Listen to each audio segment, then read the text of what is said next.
Bien-aimés dans le Seigneur, Shalom. Nous sommes dans la joie de nous retrouver ce vendredi 9 septembre 2022 pour notre dernière méditation de cette semaine. Et nous allons lire un texte dans Éphésiens chapitre 5, verset 1er. Nous vous saluons au nom de notre Seigneur et Sauveur Jésus-Christ. Éphésiens 5, 1 nous dit dans la version Louis II, « Devenez donc les imitateurs de Dieu, comme des enfants bien-aimés. » Français courant nous dit, « Puisque vous êtes les enfants que Dieu aime, efforcez-vous d'être comme lui. » Imitateur de Dieu. Imitateur de Dieu, tel est le thème de notre méditation de ce vendredi 9 septembre 2022. Bien-aimés dans le Seigneur, Dieu nous a créés à son image et à sa ressemblance.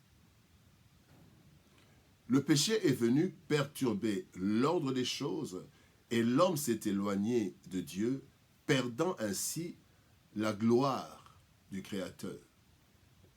Ainsi la Bible nous dit dans Romains chapitre 3 verset 23, « Car tous ont péché et sont privés de la gloire de Dieu. » Cependant, tout n'est pas perdu, car Dieu n'a pas retiré son souffle en nous.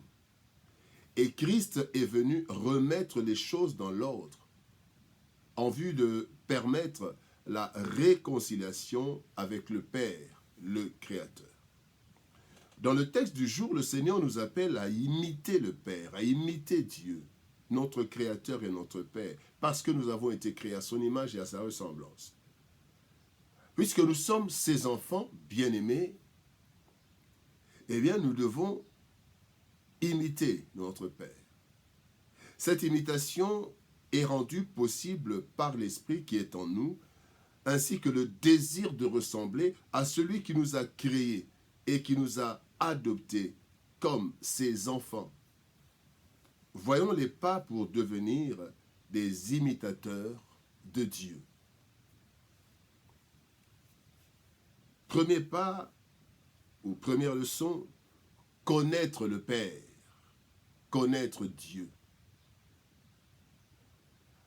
Philippiens chapitre 3 verset 10 nous dit, « Afin de connaître Christ et la puissance de sa résurrection et la communion de ses souffrances, et en devenant conforme à lui dans sa mort pour parvenir. » Dans sa mort.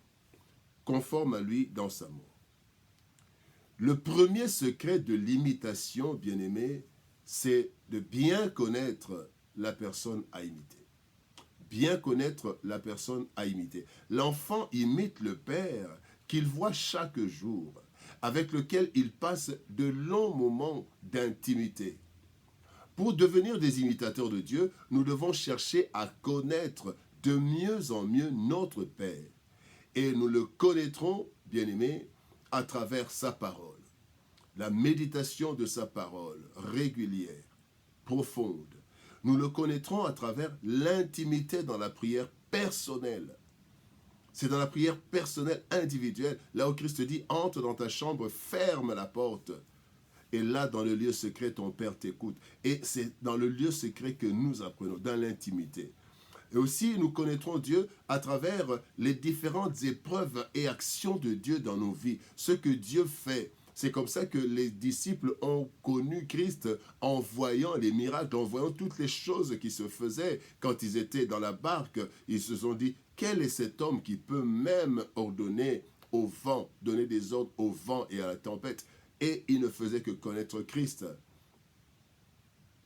Par différentes épreuves et différentes actions, nous connaissons le Seigneur. Job a dit, mon oreille t'avait entendu parler de toi, aujourd'hui mon œil t'a vu. Et dans l'épreuve de Job, Job a connu davantage le Père. Plus nous connaissons Dieu notre Père, plus nous serons à même de l'imiter dans tous les domaines possibles.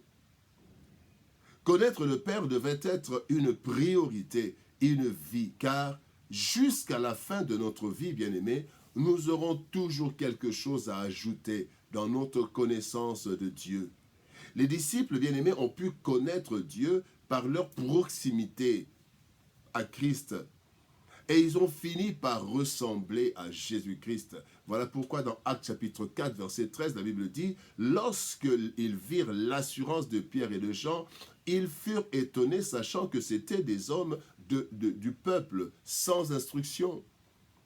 Ils les reconnurent pour avoir été avec Jésus. » Le fait d'avoir été avec Jésus, l'imitation est entrée et ils ont commencé à parler comme Jésus.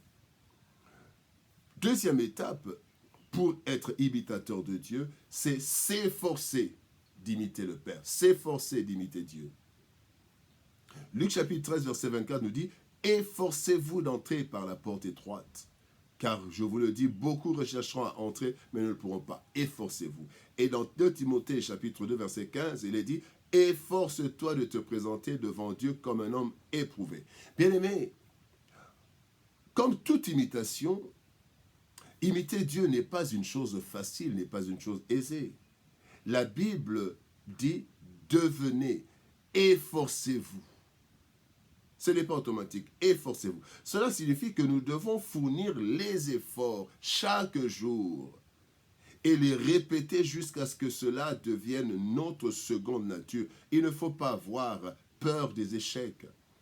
Il est écrit dans Proverbe chapitre 24, verset 16, « Car 7 fois le juste tombe et il se relève. » La Bible nous montre comment nous nous transformons. Et bien aimé, nous pouvons échouer aujourd'hui, reprendre demain. Et cette transformation, pour devenir imitateur, la Bible nous en parle dans 2 Corinthiens chapitre 3, verset 18, il est dit, « Nous tous qui, le visage découvert, contemplons comme dans un miroir la gloire du Seigneur, nous sommes transformés en la même image de gloire en gloire, comme par le Seigneur, l'Esprit. » Nous devenons des imitateurs. Nous commençons à faire les mêmes choses que le Père, que Dieu. Nous devons savoir qu'il y a des choses non imitables, des attributs de Dieu qui ne sont pas imitables et des attributs qui sont imitables. Quelles sont les habitudes de Dieu, les attributs de Dieu qui sont inimitables? Il y a la spiritualité. Dieu est esprit. Nous ne sommes pas esprit, nous sommes esprit, corps et âme. Dieu est éternel, l'éternité. Une nature réservée à Dieu. Il n'a ni commencement ni fin.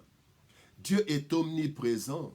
Il est présent partout. Il est omnipotent. Il est tout-puissant. Il est omniscient et connaît tout. Là, nous ne pouvons pas imiter Dieu. Ce sont des attributs propres à lui.